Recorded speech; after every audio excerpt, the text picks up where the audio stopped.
So that was the first time I heard a lot of that stuff. And, I'll be honest with you, I didn't get all of it initially because I was used to the B-52s, which are very, it's got this immediate novelty and poppiness and silliness. So it took me a while. It was an acquired taste, but eventually I came to love all that music. And as I said, later I connected with other people. They turned me on to the stuff that was happening in LA, California stuff. Pretty soon I was going to shows and.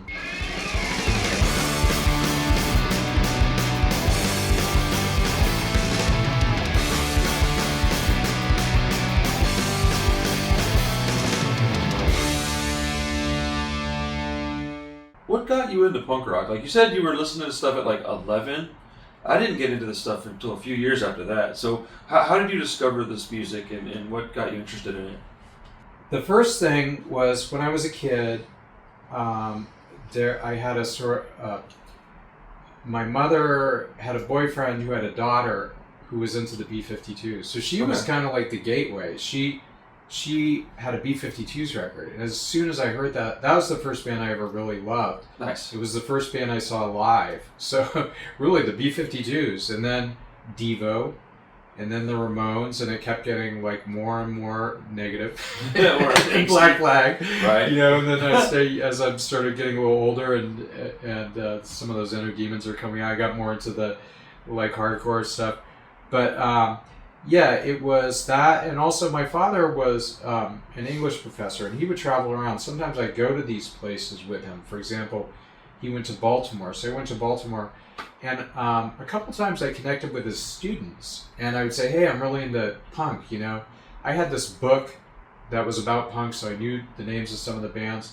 This one time when I was in Baltimore, I was very young, this was right when the second B-52s record came out. I was very excited about that.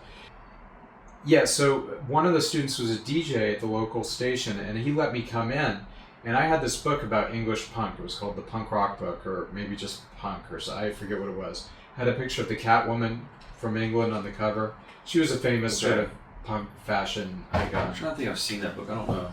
Anyway, yeah, it's a little bit obscure. I'm sure you could find it on the internet probably, but anyway, so I knew the names of all the bands from that book. And here I was in this college radio station, and he let me just go and find all those records, like the Adverts, 999, The Clash. So that was the first time I heard a lot of that stuff. And, I'll be honest with you, I didn't get all of it initially, because I was used to the B-52s, which are very, it's got this immediate novelty and poppiness and silliness. So it took me a while. It was an acquired taste, but eventually I came to love all that music. And as I said, later I connected with other people. They turned me on to the stuff that was happening in LA, California stuff. Pretty soon I was going to shows. And yeah. When was your first show? Do you know what year it was or what age? So the first one was the B-52s, and that was in 1981. I looked it up on the internet because I was curious when it was. And then sometime, I had to be 12 or 13. I don't exactly remember. But either 12, 13, maybe 14, I think 13 probably. And then, I don't remember what order the shows were, but I saw the Clash pretty early. Awesome. I saw the Ramones very early on the Rocket to Russia tour. That was with a band called the Red Rockers, who were awesome. And then... I've never heard of them either. Yeah, they were a good band. They were one of those bands one of the early bands trying to sort of do punk in a more mainstream way. Like, they were on a real label. Oh, okay. They were very clashy, kind of like an American Clash. They had a couple killer songs. And then I went to this show. My first experience was sort of more hardcore punk, as there was a show. I was already listening to all this more hardcore music. Sure. Again, it's a different sense of the word hardcore than we use today, but 80s type hardcore. And the first show, was DOA. I'm pretty sure Flipper played. Delude, Sick Pleasure, 7 Seconds played. Damn, there you go. It was really, I could be wrong, but I feel like 7 Seconds might have been a 3-piece. But it was really early 7 Seconds. It was like, I believe their first 7-inch had come out. That was about it. So I get it. The reason I'm sort of grasping to remember is because there was another show at the same venue the next year, And the other show, it was like TSOL played, The Fix, I think maybe Channel 3. There was a bunch of other local bands, and I get the shows kind of mixed up. Oh, Husker Du played. Oh, wow. Yeah, they were great. I think that was the second one, though. So there was two of these, and I kind of get it mixed up. But it was some pretty classic bands. Yeah. Now, I missed more shows than I actually got to go to because I was so young that I wasn't like the type of kid that ran away for 3 days. I was, I was trying to hold it down at home as well. So I missed a lot of shows because I just couldn't get out to them. But I saw that one, and those are some of the early ones I went to. Just not getting into Husker Du. Like, I have a friend that really likes them, and he's like feeding me songs like, here, listen to this. They're interesting. I don't know how I feel about them yet. They're very interesting. Good musicians, but some of it's a little too chaotic for me. Yeah.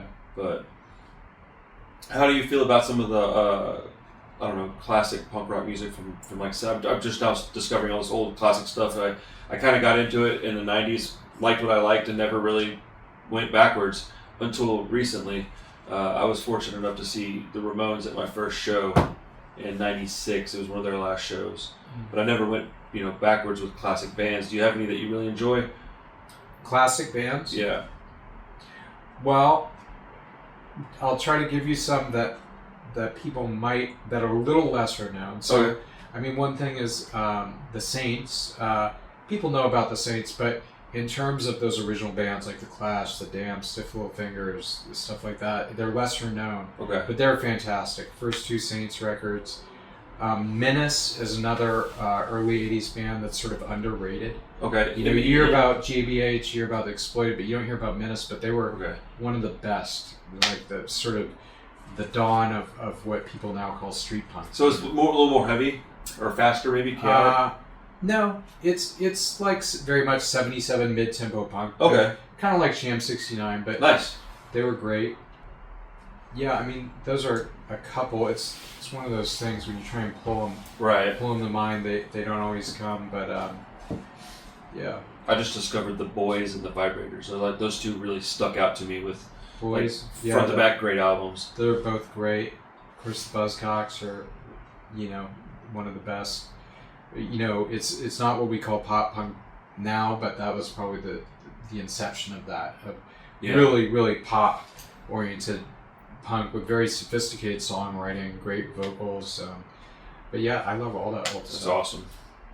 I know that you're an artist.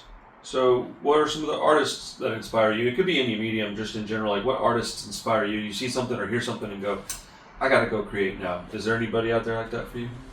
Well, for me, art is it's not exactly connected to punk. So I like a lot of punk artists, but kind of a lot of the art I like that inspires me to make art is more sort of, kind of iconic art world stuff. Like, I love Basquiat. I love the painter Philip Guston. Okay. I guess you wouldn't call him modernist. He's more of a contemporary, but Matisse is my favorite of all time. I love Matisse. When I see Matisse, he's got I say it's unconnected to punk, but the thing I love about Matisse is the same thing that I love about punk is he's got this sort of almost childlike raw energy and spontaneity in every brushstroke. So people often look at Matisse paintings and they think of it as being decorative, or a lot of pictures of, they call them odalisques, where it's just a kind of classical woman reclining thing. Sure. And they don't sort of get what I get out of it, but it's I don't mean that to sound pretentious, but what excites me about art, what really draws me in, is every single brushstroke has a certain kind of energy to it, even if when he's just filling in a field of color. Okay. And I've seen those large paintings. Some of them have big fields of color, like the famous painting. There's a bunch of women in red. Their skin is literally red, dancing in a circle, and the rest of it is just green.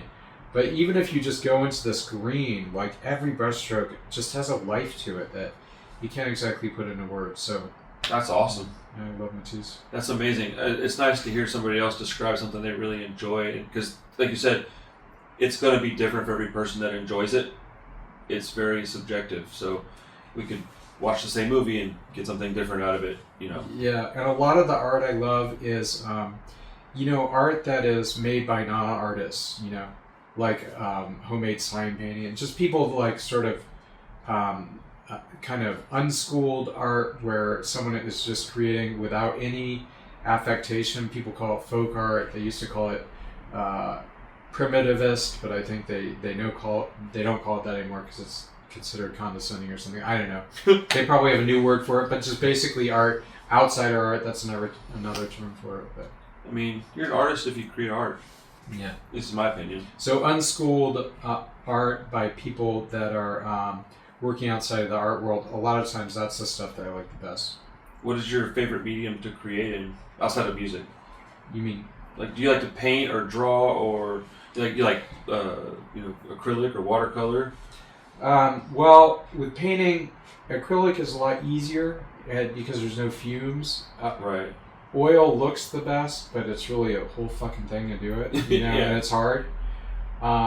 So oil is the best, but it's hard. Acrylic's much more immediate, but it doesn't look as good. But I enjoy painting. I haven't been doing it for a while. I go through phases with it. Yes. I've never been able to sort of be a disciplined, continuously productive painter, but it'll come back and I'll do it again.